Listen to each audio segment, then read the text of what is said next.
Estamos ya de vuelta en Política en Vivo y tenemos el gusto de compartir los próximos minutos con el doctor Carlos Ibáñez, psiquiatra que es experto en adicciones, académico, por cierto, de nuestra Universidad de Chile. Y vamos a hablar de los temas de las políticas públicas y en particular de esto que se lanzó recién, ¿no? De Chile sin droga o dile no a la droga, no te drogues, en definitiva. Carlos, bienvenido, muchas gracias por la gentileza de acompañarnos y un gusto, ¿eh? Bienvenido al programa. Muchas gracias por la invitación.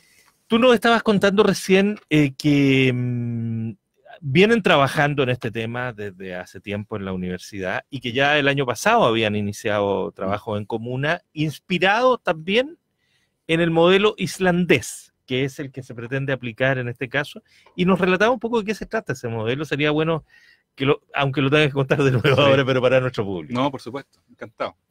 A ver, efectivamente, desde la Clínica Psiquiátrica Universitaria, el año pasado empezamos a trabajar con 6 comunas de la región metropolitana, que son Colina, Las Condes, Lo Barnechea, Melipilla, Peñalolén y Renca, en conjunto con el Instituto Islandés de Estudios y Análisis Sociales, que en el fondo son los que partieron con esto en Islandia en los años 90. ¿Ya?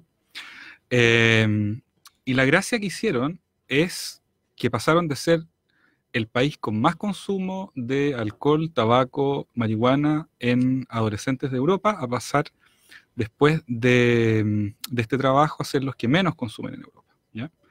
Entonces por eso llamaron la atención a nivel mundial y nos pareció muy interesante adaptar estas estrategias a nuestro país y a nuestra realidad, que por supuesto es distinta a la de Islandia. Por cierto. Entonces, lo que hicimos el año pasado es un primer diagnóstico que tiene una particularidad muy sencilla, y es que es un diagnóstico local, ¿ah? Es un diagnóstico a nivel municipal y a nivel de cada colegio. Entonces, una de las grandes dificultades que tenemos habitualmente para trabajar en prevención es que contamos con muy buenos diagnósticos, pero a nivel nacional, y que no nos dan cuenta de lo que está pasando con nuestros chiquillos en este colegio o en esta comuna. Y el otro problema es que llegan tarde, porque se demoran 2 años desde que se levanta la información hasta que se... Y ya cambió todo. O sea, en 2 años para un adolescente o para un chiquillo... Dejó de ser adolescente, ya no es adolescente, por lo tanto no tiene... Entonces, esas limitaciones así de importantes, y estos detalles y estos cambios así de gruesos hacen una diferencia muy, muy, muy concreta.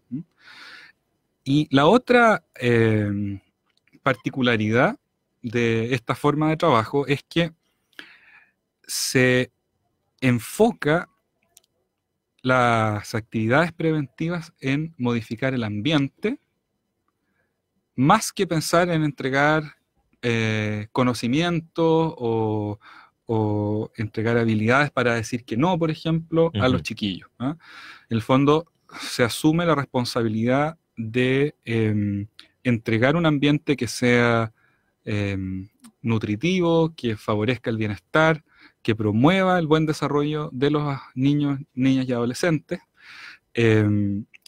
y en función de haber modificado ese ambiente, se espera que ellos tomen mejores decisiones. Eso es lo que hicieron los islandeses, ¿no? Eso es lo que hicieron los islandeses. Ellos, y de lo que hicieron ellos y que estamos empezando a implementar nosotros en este segundo año con el trabajo de estas 6 municipalidades, es, por un lado, disminuir el acceso al alcohol, preocuparse de la fiscalización, de que no le vendan alcohol a los menores, en el fondo disponibilidad física. Por otro lado, disminuir la tolerancia social al consumo de alcohol y drogas entre los menores. Y eso es re importante, el trabajo con los padres, en el sentido de que lamentablemente se ha ido normalizando el consumo de alcohol, mientras más chiquitito aprende a tomar mejor porque se firma la cabeza, ¿cierto? Eso es un mito bastante extendido. Mientras que toda la información científica dice lo contrario, mientras más pequeña la persona empieza a consumir, ahí sí que hace daño. Hace más daño. Y con la marihuana estaba pasando algo similar. Cada vez hay más promoción respecto al consumo de marihuana, hay una normalización del consumo que es muy evidente en menores de edad, y en el fondo hay que tener un discurso muy claro desde la máxima autoridad nacional hasta los padres y apoderados de un curso en donde se transmita que no es bueno que se consuma droga y que se espera que al menos se mantengan hasta los 18 años sin consumir droga. Carlos Ibáñez, ¿Sí? A la luz de esta experiencia, ¿Ya? de la de Islandia también, ¿qué opinión tienes tú del programa que se anunció ayer, de este Elige Vivir Sin Drogas? ¿Tiene estos mismos fundamentos? ¿Se basa en estos informes, no? A ver, ellos están trabajando directamente con el Instituto Islandés de Análisis y Estudios Sociales, que en el fondo son los que promueven este tipo de trabajo. Los fundamentos del programa debiesen ser los mismos, todavía es algo que está inicialmente planteado, todavía no hay un desarrollo completo, pero sí debiese mantener esa misma estructura y esos mismos fundamentos. Ahora en son ese sentido, pilotos, pero mínimos, son 500 millones de pesos. Es el presupuesto del programa. Yo no sé si se puede llamar programa. Algo ahora, de yo entiendo que eso es a propósito del diagnóstico, no me queda claro que sea el costo completo de todo el proyecto. Entiendo que la primera etapa, que tiene que ver con hacer un diagnóstico, en este caso de 44 comunas, sería lo que está costeado ahí. Esa es la información que está sobrediagnosticado este tema. O sea, todos sabemos que este problema existe y que es grave. Es más, sabemos que es la base fundamental de los problemas de recrudecimiento de la violencia en la delincuencia. Sí y no. Tenemos diagnósticos muy buenos a nivel nacional e incluso a nivel regional, pero no tenemos diagnósticos a nivel comunal ni a nivel escolar. Entonces, a la hora de los que hubo, tenemos un muy buen panorama general, pero eso no nos permite hacer modificaciones e intervenciones a nivel local. Hay que georreferenciarlo. Georreferenciarlo y que sea además muy, muy cercano temporalmente, a propósito de estas desfases. Entonces, no es que nos sobren ese tipo de diagnósticos, no los tenemos. Y sí es muy necesario. El tema es que parece tan básico ese detalle que bueno, uno dice, bueno, pero ¿cómo no ha pasado antes? Bueno, no ha pasado antes.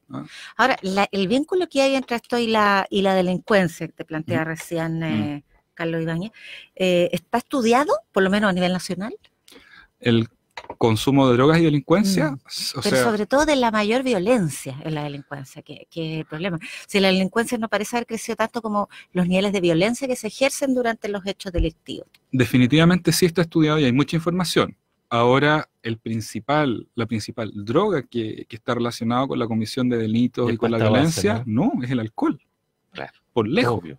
Por lejos. ¿Sí? Por lejos. Pero ¿no? este efecto, a ver, eso es bien interesante desde el punto de vista médico. Que la gente tiende a no entender al alcohol como droga, perdón. Eso que a mí me parece muy importante que lo diga Carlos, porque gente dice el consumo de alcohol y drogas, como si no fuera droga. Y efectivamente el alcohol es el más... Es alcohol y otras drogas. Ese es el por supuesto, pero la pregunta que me hago es otra. ¿El alcohol también genera reacciones violentas? Porque más bien da la impresión de que lo contrario, que como que te adormece. No, para nada. La gente se duerme, los curados se quedan. O sea, a ver... Pero al lado de la pasta base, por ejemplo. Lo que pasa es que es una magnitud completamente distinta. El alcohol genera en nuestro país, en este momento, el 13% de las muertes. ¿Ya? O sea, lo que pasa es que alcohol consume el 80% de la población. ¿Ya? No estoy hablando de que consume, no que sean alcohólicos. Estoy hablando de que ha bebido. ¿Ya? Estamos hablando de que el alcohol, en el último mes, el 30% de los escolares ha bebido alcohol. O sea, 30% de los escolares. Eso entonces, supone que para eso tienen que haber desde muy cabros chicos. Exactamente. Y no solo toman, sino que mucho. El 60% de ese 30% se embriaga. ¿Ya? Entonces, imagínense eso redondeando, 1 de cada 4 adultos se embriaga. ¿Ya? Entonces, por cada embriaguez, imagínense los choques, imagínense las riñas, imagínense la violencia intrafamiliar, imagínense otro tipo de accidentes. Causa muchísimos males. A propósito de todo este tema que tiene que ver con el abuso sexual y toda esta cosa, que se está poniendo más sobre la mesa, imagínense cuántos de estos abusos o violaciones hay alcohol de por medio. El efecto de desinhibición. Ese es el tema. Entonces, pero insisto en la pasta base, que es más masiva, tengo la impresión. No, pues esa es la gran diferencia. La pasta base, el consumo de pasta base en último año en nuestro país es 0,5%. ¿Se fija? Y el consumo último año de alcohol es 60%, el 80% al vida, ¿no? Entonces, esa brecha gigantesca de esas órdenes de magnitud distintos hace que sean muchos millones de personas que tienen problemas con el alcohol. Versus, los que tienen, no tienen problemas, que beben alcohol, sí. Los que tienen problemas son 500.000 rondan. Pero la pasta base, los que consumen son muy poquitos, y ahora sí, de estos poquitos que consumen, al menos la mitad va a tener una dependencia y un problema grave. Claro. O sea, en ese sentido la pasta base es muy dañina, muy adictiva. Además que la pasta base son residuos, ¿no? Sí, es muy tóxico. Si uno entiende de otras elaboraciones más bien. Sí, es muy parecida a la cocaína, ya, pero la gran diferencia es que es fumada. Entonces, al ser fumada, es mucho más parecida a la vía inyectada. Llega mucho más rápido al cerebro, el efecto es mucho más corto y más intenso la duración, y eso crea mucha más adicción. Entonces, esta, aunque sea poquita gente, es gente muy grave y que requiere mucha ayuda y que también delinque más. Eso sí, ¿ya? Pero como problema de salud pública, el alcohol es muchísimo mayor. ¿Y por qué se tiende a darle mucho más preponderancia a otros fenómenos y no al alcohol? Se le ve el peso de la industria, son los negocios que hay detrás, los impuestos que pagan. Porque efectivamente cuando tú nos pones los números sobre la mesa, es evidente que en gran medida, en muchos de los problemas graves que tenemos como sociedad, el alcohol es un agilizador de esos problemas, por decirlo de alguna manera. Pero, al contrario, el curadito simpático que se queda sentado, que se queda dormido, es la minoría, la violencia que genera, etcétera. Los ya viejos como yo, lo hemos visto millones de veces. Y no hay como una cosa pública donde tú digas, miren, no tome alcohol, el alcohol es violento, el alcohol, y sí con otras drogas. Sí. Les voy a contar un par de datos más para que sea aún más patente esta diferencia. El alcohol cuesta a nuestro país 1.5 billones de pesos al año. Billones. Y los impuestos que recolecta es 1/8 de eso. 1/7 siendo optimista, ¿ya? O sea, desde el punto de vista económico, eso no es realmente ningún aporte, ¿ya? Comparado con los costos que eso significa para el país. Ahora, teniendo eso claro, efectivamente, las medidas que hay que tomar para que se disminuyan estos graves problemas causados por el alcohol tienen que ver con las medidas que se tomaron con el tabaco, que es reducir al máximo o prohibir la publicidad, tiene que ver con aumentar los impuestos para que sea más caro acceder al alcohol y tiene que ver con disminuir los lugares de venta y los horarios de venta. Todas esas medidas está claramente probado que sirven. La Organización Mundial de la Salud lo ha dicho muy, muy, muy categóricamente. Existe una estrategia mundial de reducción del uso nocivo del alcohol que lo plantea también sin ni un pelo en la lengua. Y el modelo que Islandia implementó adopta todas esas medidas, ¿ya? Ahora, efectivamente, acá el lobby de la industria es poderosísimo, ¿ah? Y un buen ejemplo de eso es un proyecto de ley que lleva 14 años durmiendo en el Congreso de regulación de la publicidad y que cada vez que sale la discusión lo cercenan y ya prácticamente casi no queda nada del original, ya todavía queda algo, ¿ah? Pero es bien triste la situación constatar esto y a propósito de esta ¿cómo decir? Compromiso que el gobierno está haciendo a propósito de este tema, yo estaría muy contento de que se pudiera reflejar en cambios también de este tipo. Ahora, una cosa muy importante para la política pública es, claro, disminuir la oferta, tratar de profundizar por lo menos el miedo, los desincentivos a la demanda, Pero una vez que el problema ya está instalado, ¿qué es lo que ocurre hoy día? Está instalado, o sea, mejorémoslo, tratemos de evitarlo, pero lo que ya hay, el sistema de salud y los programas, sobre todo atención a niños, niñas y adolescentes, hay muy pocas prestaciones para resolver los problemas de salud que esto genera. ¿O estoy equivocada? A ver, el alcohol genera muchísimos problemas de salud más allá de la dependencia, ¿ya? O sea, la gran mayoría de la carga de enfermedad, o sea, de los daños que produce la salud, pasan por otros temas. Pasan por infarto al corazón, pasan por cirrosis, pasan por síndrome alcohólico fetal, pasan por hipertensión arterial. Se fija, hay una serie de cánceres. ¿Ah, sí? Sí, hay un montón de enfermedades que están producidas por el alcohol y que en el imaginario colectivo la verdad es que lo único que está relacionado con el alcohol es la dependencia al alcohol, o sea, el alcoholismo, o la cirrosis. Pero la verdad es que existen, sin contar todos los accidentes y la violencia que genera, pero para eso es una carga para el sistema de salud brutal. Ya, sistema de salud general. Ahora, si nos vamos al sistema que tiene que ver con la salud mental, estamos...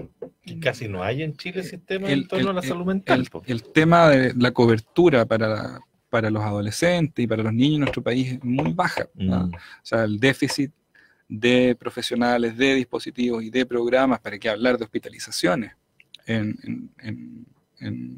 niños, niñas y adolescentes. Muy grave, muy grave. Ni siquiera en el Sename, donde están tan concentrados los casos. Sí, eso es una deuda que existe. Otra pregunta re importante es, porque a propósito de todos estos suicidios, que hay una verdadera ola, que además debe haber habido siempre, pero lo sentimos los usuarios del metro, y además se difunde, que el metro 2 o 3 veces al mes han dado tiene que detenerse. de que ha subido notoriamente la cantidad de suicidios. De hecho, escuché que es la segunda causa de muerte de adolescentes en Chile, después de y eso es espeluznante. ¿Tiene que ver con el consumo de drogas y alcohol? Definitivamente sí. Y de hecho una de las formas de prevenir el suicidio es también prevenir el consumo de drogas y alcohol. O sea, las dos grandes cosas que se pueden hacer para prevenir el suicidio, uno, es identificar y tratar a tiempo las depresiones, y dos, identificar y tratar a tiempo los consumos problemáticos de alcohol y otras drogas. Otras drogas, incluida la marihuana, es re importante ahí que existe una asociación.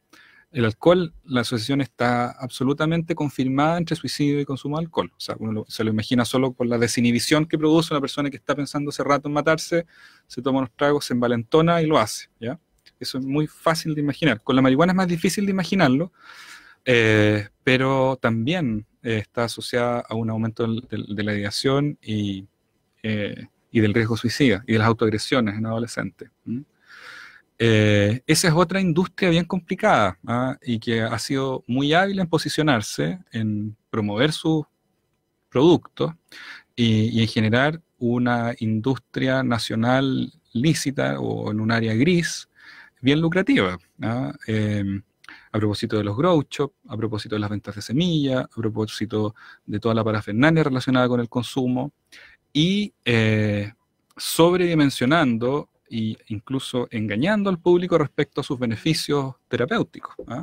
La verdad es que la evidencia de efectividad del uso de marihuana como planta es muy, muy, muy, muy limitada, y en ningún caso es como se ha presentado muchas veces en muchos medios de comunicación como la panacea y que es magnífica. Bueno, la causa de Andaya, de la Fundación Andaya.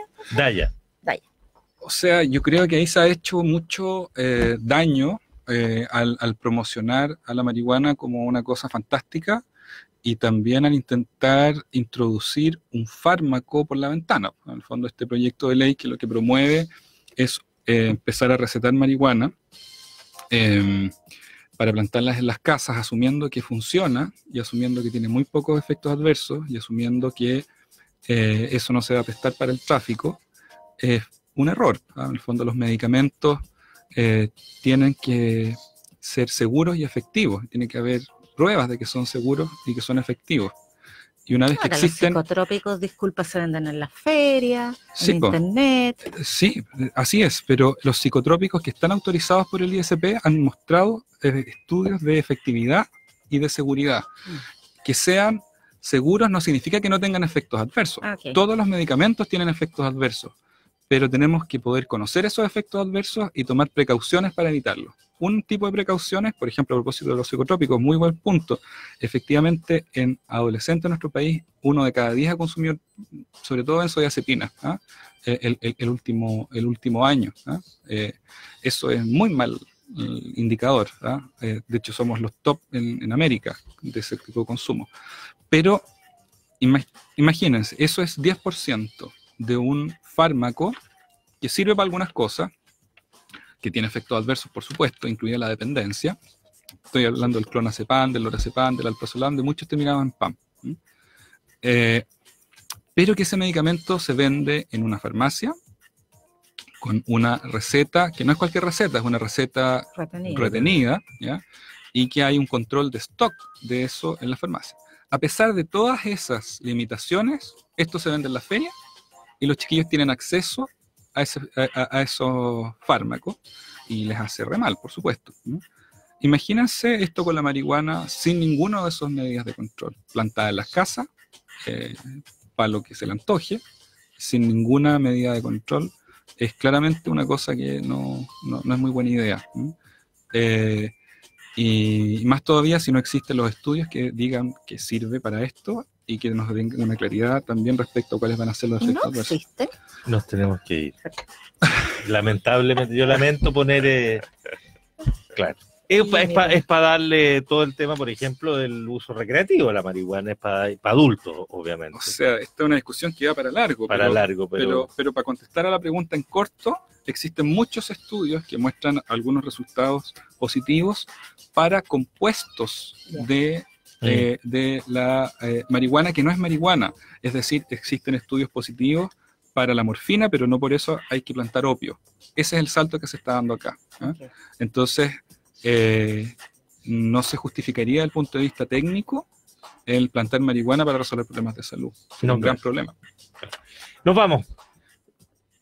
Doctor Carlos Ibáñez, psiquiatra académico en su universidad, 1.000.000 de gracias por la gentileza. No, gracias a ustedes. Un gusto.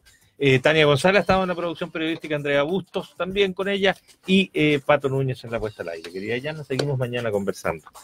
Nos vamos, 1 minuto para las 8. Buenas noches. Buenas noches.